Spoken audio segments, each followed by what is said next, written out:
नमस्कार friends, help of stock market में आप सभी का स्वागत है। फ्रेंड्स, जैसा मैंने आपसे प्रॉमिस किया था कि बहुत जल्द हम लोग कोर्स लेकर आ रहे हैं A to Z, यानी कि बेसिक टू एडवांस कोर्स, जो एक लर्निंग कोर्स है। और मैंने आपसे प्रॉमिस भी किया था और आप सभी ने बहुत संयम यहाँ पर बरता, इसके लिए मैं आप सभी का बहुत बहुत धन्यवाद करना चाहूंगा। और फ्रेंड्स, जैसा आपने इतना समय दिया, आज के बाद आपको ये समय नहीं देना पड़ेगा। मैं आपको बेसिक टू एडवांस कॉन्सेप्ट सिखाने वाला हूं। जैसा मैंने आपसे प्रॉमिस किया था कि अगर आपको मार्केट के बारे में कुछ भी नहीं पता, आपको मार्केट के बारे में हम नहीं जानते हैं, लेकिन आपकी इच्छा है कि मैं मार्केट से सीखना चाहता हूं, कि मार्केट को जानना चाहता हूं कि मार्केट से लोग कैसे प्रॉफिट बनाते हैं। अक्सर आपने न्यूज़पेपर में देखा या यूट्यूब पर देखा होगा, सुना होगा कि कोई स्टॉक मार्केट ऐसी चीज है और जहां से लोग पैसा बनाते हैं और अच्छा तगड़ा पैसा बनाते हैं। लेकिन मेरे अंदर भी इच्छा, लेकिन मैं मार्केट के बारे में ना जानना, मैंने सही गाइडलाइंस ना मिलने की वजह से मैं मार्केट के बारे में जान नहीं पाता हूं। अब आपसे ये नहीं होगा, यानी कि अब आप सीखने वाले बेसिक टू एडवांस, यानी कि एक एक चीजें आप सीखने वाले मार्केट के बारे में, कि मार्केट का कॉन्सेप्ट क्या होता है, मार्केट कैसे काम करता है, मार्केट में क्या होता है। जैसा आपने सुना होगा कि एक फला इन्वेस्टर ने इन्वेस्टमेंट करके इतनी बड़ी वेल्थ क्रिएट कर दी। एक ट्रेडर था जिसने ऑप्शन ट्रेडिंग के अंदर इतना बड़ा पैसा बनाया एक दिन के अंदर। यानी कि आप सब कुछ जानने वाले हैं। आपने देखा होगा, एडवर्टीजमेंट देखा होगा कि म्यूचुअल फंड, जैसे सचिन तेंदुलकर प्रचार करते हैं, या आपने MS धोनी का देखा होगा कि म्यूचुअल फंड सही है। तो म्यूचुअल फंड क्या होता है, ETF क्या होता है, IPO क्या होता है, ये सब कुछ मैं आपको बताने वाला हूं। इवन यहां तक आपको ये नहीं पता कि कौन सा एप्लीकेशन मुझे यूज करना है, कौन सा ब्रोकर बनाना है, तो मैं वो भी आपको बताऊंगा। यानी कि आप सब कुछ सीखने वाले एक कोर्स के अंदर, जीरो से लेकर एडवांस तक। तो फ्रेंड्स, अब मिस नहीं करना है, आपको एक एक क्लास लेनी है। डेली अब लाइव क्लासेस होंगी। अब क्या क्या कॉन्सेप्ट रहेगा उस चीज को आप एक बार देख लीजिए। लेकिन आप सभी से कहना चाहूंगा, जो लोग इस वीडियो को देख रहे हैं, अगर अभी तक आपने चैनल को सब्सक्राइब नहीं किया तो आप चैनल सब्सक्राइब कर लीजिएगा। साथ में बेल आइकन को भी प्रेस करिए और वीडियो के डिस्क्रिप्शन में एक टेलीग्राम चैनल का लिंक दिया होगा, उसको ज्वाइन करिए, जहां पर आपको लाइव क्लासेस का लिंक मिलने वाला है। तो उसको भी ज्वाइन करिए, वीडियो के डिस्क्रिप्शन में दिया गया है। अब बात करें यहां पर कि लाइव क्लास में क्या क्या यहां पर आपको कॉन्सेप्ट देखने को मिलने वाले हैं। एग्जैक्टली लाइव क्लास के अंदर क्या क्या आपको मिलने वाला है। तो आप सबसे पहला, हमारा जो गोल है वो आपको पता होना चाहिए कि एग्जैक्टली जो सबसे पहला हमारा गोल होगा, एजुकेट योरसेल्फ, यानी कि मुझे मार्केट के बारे में सीखना है। तो सीखने से पहले अगर आपके अंदर ऐसी इच्छा है कि मैं मार्केट को जानना चाहता हूं, तो सबसे पहले आपको अपने आप को जानना पड़ेगा एग्जैक्टली क्या मैं मार्केट को वाकई सीख सकता हूं, या मार्केट में जो आपने रुचि दिखाई उसी को कहते हैं ना कि एजुकेट योरसेल्फ। आपको मार्केट के बारे में जानने की इच्छा है तो आपको मार्केट को जानना है, इससे पहले अपने आप को जानना है, इससे मार्केट के बेसिक कॉन्सेप्ट को जानना है। इस टॉपिक के अंदर हम लोग सीखेंगे कि बेसिक क्या है, मार्केट का बेसिक क्या है, मार्केट को कैसे हम सीख सकते हैं, बेसिक मार्केट में क्या क्या होता है, NSE क्या होता है, BSE क्या होता है, ये क्या होता है, वो सारी चीजें हम बेसिक कॉन्सेप्ट में देखेंगे। आपने खूब नाम सुना होगा कि NSE आज इतने पे चल रहा है। निफ्टी आपने देखा होगा कि निफ्टी 50 में कौन कौन सी कंपनी, निफ्टी 50 आज देखा होगा कि 21,000 इतने पे चल रहा है, आपने नाम सुना होगा। या आपने देखा होगा एक बैंक निफ्टी होती है, या आपने देखा होगा सेंसेक्स होता है, सेंसेक्स क्या होता है वो भी हम लोग देखेंगे। यानी कि बेसिक कॉन्सेप्ट के अंदर ये सारे टॉपिक हम लोग कवर अप करेंगे, जहां एक एक चीज देखेंगे कि निफ्टी 50 क्या होता है, कैसे काम करता है, BSE क्या होता है, बैंक निफ्टी क्या होता है, इंडेक्स क्या होता है, ये सारी चीजें हम बेसिक चीजें देखेंगे। नेक्स्ट अगर हम बात करें यहां पर, जो नेक्स्ट हमारा चैप्टर है बेसिक कॉन्सेप्ट। अब बेसिक कॉन्सेप्ट में हमने NSE को देख लिया, निफ्टी 50 को देख लिया कि ये निफ्टी 50 हमने एजुकेट में देख लिया। हम लोग बेसिक कॉन्सेप्ट में देखेंगे एग्जैक्टली स्टॉक क्या होता है, उसमें कौन कौन से पार्टिसिपेंट होते हैं, कैसे हम उसमें इन्वेस्टमेंट करते हैं, म्यूचुअल फंड क्या होता है, बॉन्ड क्या होते हैं, बहुत सारी चीजें आपने देखनी है। जैसे अगर हम यहां पर बात करें, आपने स्टॉक का नाम सुना होगा कि यार स्टॉक क्या होता है, या मैं बात करूं यहां पर म्यूचुअल फंड क्या होता है, अब IPO क्या होता है, अब इसमें पार्टिसिपेंट कौन कौन से होते हैं, वो सारी चीजें हम लोग इसमें देखेंगे। यानी कि बेसिक कॉन्सेप्ट के अंदर कि कैसे रूल फॉलो करने होते हैं, कैसे इसमें इन्वेस्टमेंट करना होता है, स्टॉक क्या होता है, स्टॉक कैसे काम करता है, ये सारी चीजें हम लोग बेसिक कॉन्सेप्ट के अंदर सीखेंगे। जहां पर एक एक चीज को बहुत बारीकी से आपको सिखाऊंगा कि कैसे हम इनिशियल पब्लिक ऑफर जिसको बोलते हैं IPO कैसे काम करता है, क्यों IPO आता है, म्यूचुअल फंड क्या होता है, स्टॉक कैसे लिस्ट होता है मार्केट के अंदर। यानी कि हम सब ये बेसिक कॉन्सेप्ट के अंदर चीजें सीखेंगे। नेक्स्ट अगर हम बात करें यहां पर, तो नेक्स्ट आप देख सकते हैं रिस्क एंड रिटर्न्स। अब रिस्क एंड रिटर्न्स, आपको प्रॉफिट वाला रिस्क रिटर्न्स नहीं देखना है, यहां पर देखना है कि एग्जैक्टली हमें जब रिस्क रिटर्न्स, यानी कि आपने मार्केट के अंदर देखना है, जैसा हम लोगों ने देखा बेसिक में कि बेसिक कॉन्सेप्ट में हमने देखा कि म्यूचुअल फंड या स्टॉक में इन्वेस्टमेंट करें हमने, या हम कहते हैं कि यहां पर हमने IPO अप्लाई किया था, या हम कह सकते हैं कि यहां पर हमने किसी ETF में इन्वेस्टमेंट किया था। तो इसका रिस्क रेशियो क्या होता है, हमें कहां पर इन्वेस्टमेंट करना हमारे लिए सिक्योर है, ये सबसे इंपॉर्टेंट चीज है। जैसे आपने देखा यहाँ पर ऑप्शन ट्रेडिंग की एक भी हम लोग यहाँ पर बात कर लेते हैं कि ऑप्शन भी इसमें ऐड कर लेते हैं।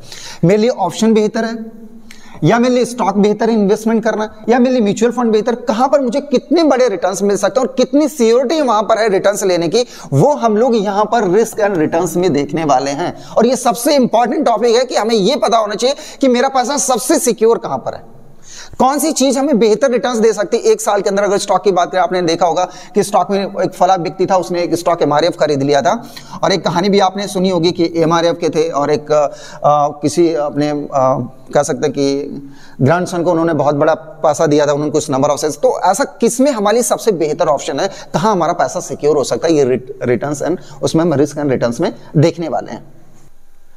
जैसा हम लोगों ने देख लिया कि यार मुझे पता चल गया कि म्यूचुअल फंड के अंदर क्या करना है, कहां पर मुझे इन्वेस्टमेंट करना है।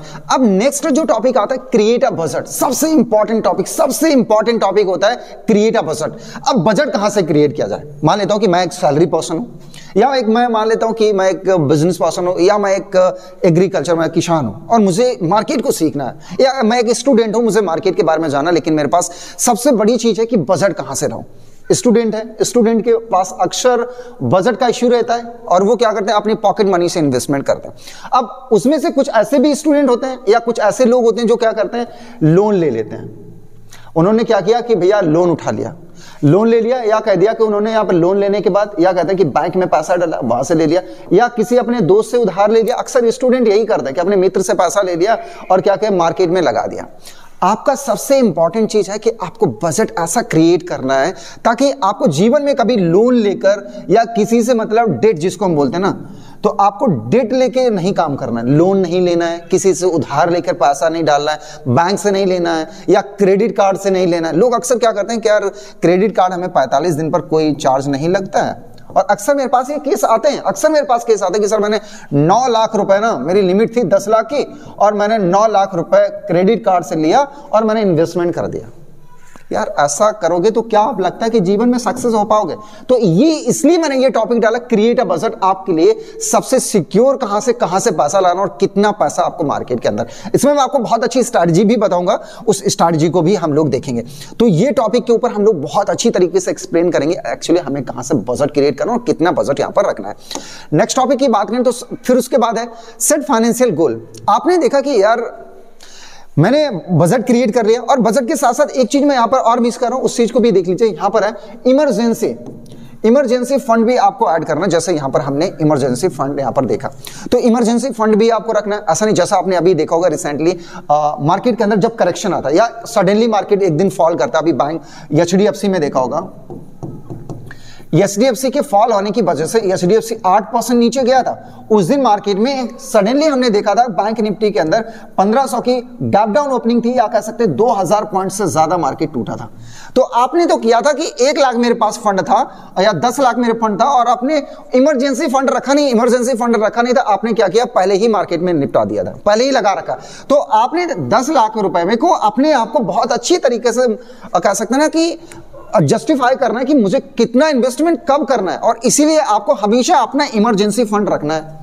अब मार्केट में कब आपको नहीं पता कि अचानक मार्केट 1500 पॉइंट टूट जाएगा, 2000 पॉइंट टूट जाएगा, जैसे कोविड जैसी सिचुएशन आ जाएगा, एक दिन मार्केट कभी ना कभी करेक्शन देगा, या तो ये आपको सेट करना कि इमरजेंसी फंड आपके पास जरूर होना चाहिए साइड में, ताकि आपको कभी भी नीड पड़ सकती है ऐसे क्राइसिस में, ऐसे एक दिन की गिरावट में।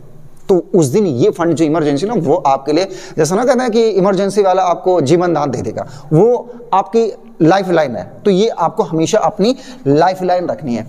अब इसकी बात करें सेट अ फाइनेंशियल गोल, आपको अपना फाइनेंशियल गोल पता होना चाहिए। एग्जैक्टली मुझे मान लेते हैं थोड़ी देर के लिए कि मेरा फाइनेंशियल गोल है कि मैंने 10 लाख रुपए का इन्वेस्टमेंट करना है और मेरा गोल है कि मैं इतना बड़ा रिटर्न्स लेना चाहता हूं। गोल को समझिए, इस पैसे को मैं 20 लाख रुपए करना चाहता हूं, या मेरा 30% का गोल है, या मेरा 40% का गोल होना चाहिए। बेशक आप उसका अचीवमेंट कर पाए या ना कर पाए, या उससे बड़ा अचीवमेंट भी हो सकता है। 10 लाख रुपए का आपने था इन्वेस्टमेंट किया और मेरा फाइनेंशियल गोल था कि मैं 30 लाख करूंगा।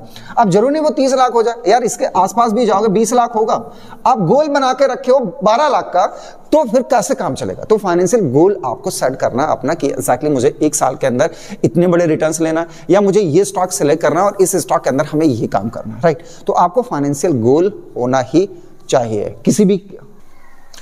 जैसा नेक्स्ट अगर हम टॉपिक को कवर अप करें तो नेक्स्ट टॉपिक हमारा रहेगा रिस्क रेशियो। अब आपने ये देख लिया कि यार मेरा फाइनेंशियल गोल सेट है कि मुझे इतना करना। अब जरूरी नहीं कि वो फाइनेंशियल गोल आपका अचीव होगा। मार्केट है और मार्केट का नाम ही उतार चढ़ाव, उतार भी होगी चढ़ाव भी होगा, ये सब कुछ मार्केट नियम है, रूल्स है।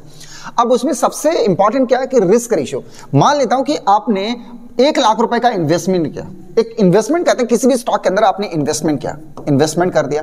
अब उसमें आपने देखा कि यार स्टॉक तो मैंने सही सिलेक्शन किया। अब वो स्टॉक सही सिलेक्शन की वजह से क्या हुआ, मार्केट के अंदर सडनली गिरावट आई या कोई दूसरा कारण हो गया, स्टॉक से लेकर कोई ऐसी बैड न्यूज आ गया, वो स्टॉक क्या हो गया, नीचे चला गया। तो आपको ये हमेशा अपना डिफाइन करना कि एग्जैक्टली मुझे ना मार्केट में कितना बड़ा इस स्टॉक के अंदर रिस्क लेना है, यानी कि कितना हम यहां पर लॉस ले सकते हैं, जिसको हम कह सकते हैं रिस्क लॉस। हमेशा लॉस की जगह पे एक आता ना कि स्टॉप लॉस, ESL जिसको हम बोलते हैं। तो आपको स्टॉप लॉस कितना बड़ा लेना, कितनी बड़ी रिस्क लेना, वो आपको मार्केट में अक्सर लोग क्या करते हैं ना, मैं एग्जांपल दे देता हूं, पेनी स्टॉक के अंदर बहुत बड़ा पैसा डाल देते हैं। देखिए पेनी स्टॉक कुछ ना कुछ पेन होगा, आपने नाम सुना होगा, ये मैं सारी फैक्टर आपको बताऊंगा। पेनी स्टॉक क्या होता है, पेनी स्टॉक को कैसे सिलेक्ट करते हैं, क्यों वो पेनी स्टॉक रह गया, क्या रीजन है पेनी स्टॉक है, वो मैं आपको बताऊंगा। एग्जैक्टली आपने पेनी स्टॉक नाम सुना होगा। तो पेनी स्टॉक में कितना बड़ा आपको मतलब कोई स्टॉक आपने सिलेक्ट किया तो कितना आपको वहां से मान लेते हैं 100 रुपए पर कोई स्टॉक आपने खरीदा। अब वो स्टॉक आपने टारगेट था 120 रुपए का, यानी कि आपका रेशियो था 120% रिटर्न्स के लिए, और वो स्टॉक सडनली नीचे आने लगा। तो आपको अगर आपका गोल था 20%, तो आपको नीचे का भी गोल पता होना चाहिए कि मेरा रेशियो कितना है। मेरा 1:2 का प्रॉफिट है, यानी कि मैं 1 रेशियो लॉस लेना चाहता हूं, 2 रेशियो मैं प्रॉफिट लेना चाहता हूं। तो आपको 10% का क्या है, आपका लॉस भी लेना है कि यानी कि वो चीज अगर 90 रुपए के आसपास आती तो मैं एग्जैक्टली उस चीज को निकाल दूंगा। तो ये आपका रिस्क रेशियो आपको सेट करना पड़ेगा। अगर नहीं कर रहे हैं तो फिर आपके लिए बहुत बड़ा इश्यू होगा। तो इस टॉपिक को मैं कैसे कवर करूंगा, वहां पर मैं बहुत अच्छी तरीके से मैंने एक स्ट्रैटेजी भी आपके साथ साझा की है। उस स्ट्रैटेजी को देख लो, उस स्ट्रैटेजी को भी मैंने साझा किया आपके साथ। उस स्ट्रैटेजी को मैंने नाम दिया, जिसको आप यूज कर सकते हैं, यूज 50% DCR स्ट्रैटेजी, जिसको हम कहते हैं 50 DCR strategy. Discount rate strategy को यूज कैसे करना है मैं थोड़ा सा आपके सामने यहाँ पर एक्सप्लेन करना चाहूंगा यहाँ पर। और ये स्ट्रैटेजी मैं बहुत अच्छी तरीके से नेक्स्ट वीडियो में भी जब हम लोग क्लास स्टार्ट करेंगे वहां पर मैं आपको एक्सप्लेन। और ये स्ट्रैटेजी आज भी मैं फॉलो करता हूँ डियर, आज भी मैं स्ट्रैटेजी को फॉलो करता हूँ।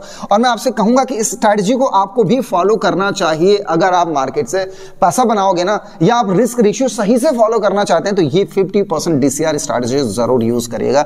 अर्थात एक दिन ऐसा आएगा जिस दिन आप सारा का सारा जो टोटल कैपिटल होगा वो लॉस करके मार्केट से क्या हो जाओगे, आउट हो जाओगे।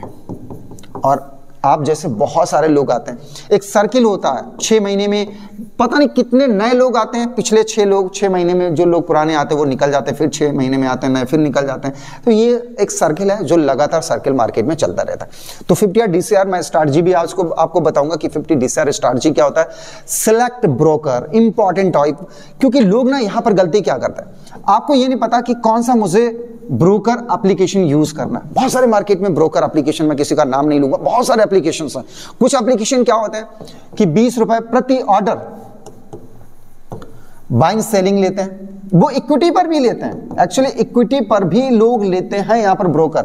और कुछ क्या करते हैं, 20 रुपए पर ऑर्डर FNO लेते हैं, यानी कि जिसको हम फ्यूचर ऑप्शन बोलते हैं, उनका भी लेते हैं। तो आपको कौन सा ब्रोकर यूज करना जो सबसे ट्रस्टेबल हो, सही एप्लीकेशन काम करे, जिसके ऊपर ग्लिच ना देखने को मिला। मान लेते हैं कि आपने ऑप्शन ट्रेडिंग कर रहे हो, ऑप्शन ट्रेडिंग 1 मिलीसेकंड के अंदर प्राइस मोमेंटम करता है, तो वहां कभी ऐसा ना हो कि आपका ब्रोकर ग्लिच हो जाता, आपका एप्लीकेशन हो जाए, वहां पर लॉस तो आपको होगा। वो तो क्या कर देंगे, एक शब्द बोल देंगे, सॉरी टेक्निकल इशू, लेकिन आपके सॉरी के चक्कर में ना एक बहुत बड़ा अमाउंट आपके हाथ से निकल गया। वो हो सकता है वो आपकी सारी जमा पूंजी हो। तो उसको भी मैं आपको बताऊंगा कौन सा ब्रोकर है, कौन सा ब्रोकर है जो AMC चार्ज क्या होता है। बहुत सारे लोग क्या करते हैं, AMC चार्ज में हिडन चार्ज रखते हैं। आप अगर देखोगे कई सारे लोगों जो मेरे साथ अभी वीडियो भी देख रहे होंगे, उनका क्या होगा कि आप PNL देख लीजिएगा, स्टेटमेंट, जितना उन्होंने महीने के अंदर प्रॉफिट नहीं किया होगा उतना बड़ा उनके टैक्सेस होंगे। तो ये भी रीजन है, बहुत सारे रीजन मैं आपके साथ डिस्कस करूंगा कैसे हम एप्लीकेशन को, कौन सा ब्रोकर हमारे लिए सबसे बेहतर रहेगा। नेक्स्ट टॉपिक की बात करें, stock market basic work, stock market कैसे काम करता है, वो चीजें इस वीडियो के अंदर, और यही सबसे इंपॉर्टेंट टॉपिक रहेगा कि स्टॉक मार्केट एक्चुअली वर्क कैसे करता है, क्या क्या उसमें चीजें होती हैं, वो मैं इस वीडियो के अंदर आपके साथ कवर करूंगा। फिर आता है next topic, financial statement. Financial statement के अंदर मैं आपको स्टॉक सिलेक्शन से रिलेटेड बताऊंगा, कि जहां पर मैं आपको बताऊंगा कि स्टॉक का कैसे, किसी भी कंपनी का स्टॉक से रिलेटेड मैं मान कर दो आप यहां पर किसी भी कंपनी के बारे में हम लोग कैसे फाइनेंशियल डेटा को रीड करेंगे, जिसमें हम कह सकते हैं उसकी बैलेंस शीट, उसकी सीट, उसकी हेल्थ, मतलब हेल्थ उसका क्या कार्ड है, उसका हेल्थ, उसकी कैसे हम उसको डेटा मैनेजमेंट को कैसे देख सकते हैं, मैनेजमेंट का डेटा। तो ये बैलेंस शीट इसमें आएगा फाइनेंशियल स्टेटमेंट के अंदर कि हम कैसे इसकी फाइनेंशियल कंडीशन समझ सकते हैं बैंक की, एक्चुअली उसमें कितना हमें प्रॉफिट एंड लॉस देखने को मिल रहा है, उसका पी क्या चल रहा है, उसका आरओसी क्या चल रहा है, उसका आरओई क्या चल रहा है, कैसे निकालते हैं आरओसी आरओई जब हम किसी स्टॉक के अंदर इन्वेस्टमेंट करते हैं, या कह सकते हैं स्टॉक वैल्यूएशन भी हम कह सकते हैं। इसी के नेक्स्ट टॉपिक हमारा स्टॉक वैल्यूएशन का भी होगा। देखिए स्टॉक वैल्यूएशन जो मैंने आपको बताया कि स्टॉक वैल्यूएशन अभी राइट नाउ मैंने आपसे बताया कि स्टॉक का वैल्यूएशन कैसे करते हैं, वहां पर हम लोग वैल्यूएशन के अंदर देखेंगे, टेक्निकल भी चीजें देखेंगे, क्योंकि बहुत सारे लोग वैल्यूएशन के अंदर टेक्निकल शॉर्ट टर्म में इन्वेस्टमेंट करते हैं, तो हम स्टॉक का वैल्यूएशन वहां पर भी देखेंगे, स्टॉक एग्जैक्टली क्या कर रहा है। हमने देखा कि लॉन्ग टर्म के अंदर हम कंपनी की बैलेंस शीट देखते हैं, वहां पर हेल्थ देखते हैं, उसका मैनेजमेंट देखते हैं, उसका वर्क देखते हैं, उसका हम लोग बिजनेस मॉडल देखते हैं कि क्या कंपनी कर रहा है। अब वैल्यूएशन के अंदर हम लोग शॉर्ट टर्म का भी देखेंगे कि भैया उसका मूविंग एवरेज, जिसको हम कह सकते हैं एमए 10 क्या कह रहा है, एमए 14 क्या कह रहा है, एमए 20 क्या कह रहा है, एमए 200 क्या कह रहा है, एमए 44 क्या कह रहा है, या उसका मतलब ए टू जेड पूरा पोस्टमार्टम करेंगे, उसका पूरा पीएम कर डालेंगे हम लोग स्टॉक वैल्यूएशन के अंदर, जहां पर हमें पता होना चाहिए एग्जैक्टली स्टॉक का वैल्यू क्या है, क्या स्टॉक वैल्यू रखता है, हम जिस स्टॉक को बाय कर रहे हैं उसका इंट्रिंसिक वैल्यू क्या चल रहा है, उसकी रियल वैल्यू क्या है और स्टॉक कहां पर चल रहा है, उसका प्राइस टू अर्निंग रेशियो क्या है, उसके टोटल नंबर ऑफ शेयर क्या है कंपनी के पास, वो कितने प्राइस तक जा सकता है। बहुत सारी चीजें होती हैं जिनको हम लोगों को डिटेल में इस टॉपिक के ऊपर, जब हम किसी स्टॉक को इन्वेस्टमेंट करते हैं, किसी भी स्टॉक को शॉर्ट टर्म के लिए इन्वेस्टमेंट करें या स्विंग ट्रेड के लिए इन्वेस्टमेंट करें, तो स्टॉक की वैल्यूएशन तो पता हो एग्जैक्टली स्टॉक का वैल्यू क्या है, क्या कर रहा है स्टॉक, क्या मोमेंटम करने वाला है, तो स्टॉक के वैल्यूएशन के अंदर ये सारी चीजें हम लोग सीखेंगे।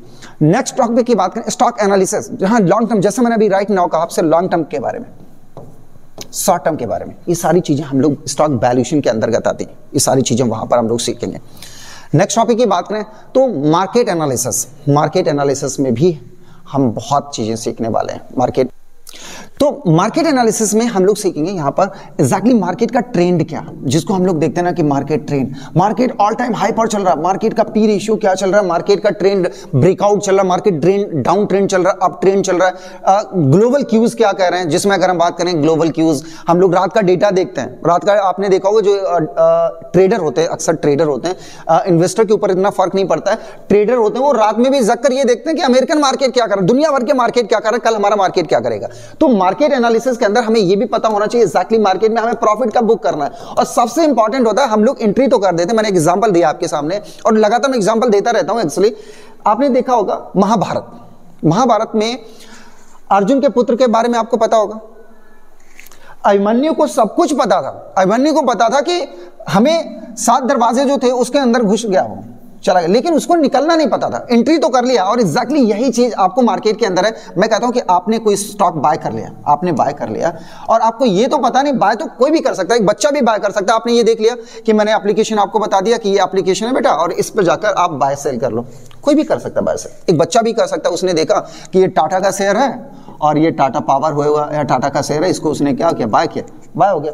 अब बाय तो कर लिया, सेल कब करना है, कब मुझे प्रॉफिट करना है, और जिसने ये सीख लिया मार्केट से प्रॉफिट निकालना कि मुझे कब प्रॉफिट बुक करना है, वही तो सिकंदर है, वही तो सिकंदर, मार्केट का प्रॉफिट बुक करना। क्योंकि लोग मार्केट में प्रॉफिट ही नहीं बुक कर पाते क्योंकि एग्जैक्टली उनको ये नहीं पता होता कि मार्केट में प्रॉफिट कहां बुक करना है। हमें ये पता होता है कि बहुत सारे लोग क्या करते हैं कि ओवरबॉट में स्टॉक खरीद लेते हैं। आपने देखा कि भैया भाग रहा, क्या मार्केट आप थे तब भी चल रहा था, आप नहीं होगे तब भी चलेगा, और आप जब पैदा भी नहीं होते तब भी मार्केट चल रहा था। तो मार्केट तो लगातार चल रहा ना, तो लोग ओवरबॉट में खरीद रहे, नहीं मिलेगा, पता चल रहा कि जैसे खरीदा नीचे। तो ये मार्केट एनालिसिस के अंदर देखेंगे एग्जैक्टली मुझे कब स्टॉक खरीदना है, कब मार्केट स्टॉक नहीं खरीदना है। ये पूरा जो पार्ट होता है वो है मार्केट एनालिसिस के अंदर कि मार्केट में एग्जैक्टली क्या चल रहा है और मार्केट में क्या हमें किस टाइम पर मार्केट में स्टॉक परचेज करना है, मार्केट का ट्रेंड क्या, ऑल टाइम हाई है, ऑल टाइम लो है, कौन सा न्यूज चल रहा है, कौन सा सेंटीमेंट है, ये सारी चीजें हम मार्केट एनालिसिस के अंदर देखेंगे। तो ये सारी चीजें बेसिक टू एडवांस सीखेंगे। बहुत सारे टॉपिक है और कई सारे टॉपिक अभी अगर बताने में स्टार्ट करूं यहां पर तो मैं सोच सकता हूं कि 3 घंटे भी अगर हम बोलते ना यहां पर वो भी कम होगा, नहीं 3 घंटे भी हम लोग नहीं पढ़ सकते। तो इसलिए कहूंगा कि ज्यादा से ज्यादा लोग आप A to Z basic to advance course को ज्वाइन करिए। मैं आपसे दावा करता हूं कि फ्रेंड्स, जैसा आप लोगों को सवाल रहता है ना कि सबसे ज्यादा होता है ऑप्शन ट्रेडिंग को, तो ऑप्शन ट्रेडिंग को मैं ऐसे स्ट्रैटेजी से आपको बताऊंगा ना कि आपको बेसिक कॉन्सेप्ट ये हो जाएगा कि मुझे ऑप्शन कब बाय करना है। ऑप्शन में थोड़ा सा मैं आपको ब्रीफली थोड़ा बता देता हूं, उसके बाद हम लोग डीपली जाएंगे कभी। ऑप्शन में बहुत सारी चीजें होती हैं, जैसे OI data, PCR, technical analysis. अब टेक्निकल, एक अगर टेक्निकल दबाओगे ना कोई भी वर्ड, बी दबाओगे तो बी से हजारों टेक्निकल टूल्स निकल के आ जाएंगे, हजारों टेक्निकल टूल्स निकल के आ जाएंगे। आपको नहीं पता कौन सा टेक्निकल टूल्स मुझे टूल यूज करना है, तो ये आपको टेक्निकल एनालिसिस, उसमें होता है प्राइजेक्शन, होता है कि भैया प्राइजेक्शन क्या होता है, प्रीमियम क्या होता है, प्रीमियम कैसे हम परचेज करते हैं, कौन सा प्रीमियम हमें परचेज करना है, ये सारे फैक्टर होते हैं ना, वो ऑप्शन ट्रेडिंग के अंदर होते हैं। अब ऑप्शन ट्रेडिंग में भी बहुत सारी चीजें होती हैं जिनको हम लोग डीपली नेक्स्ट क्लास के अंदर सीखेंगे, और ये सिर्फ प्रोमो था जिसमें मैंने आपको बताया कि एग्जैक्टली क्या क्या सीखना है। अगर आपका कोई सवाल रह जाता है तो जरूर बताइएगा। Thank you.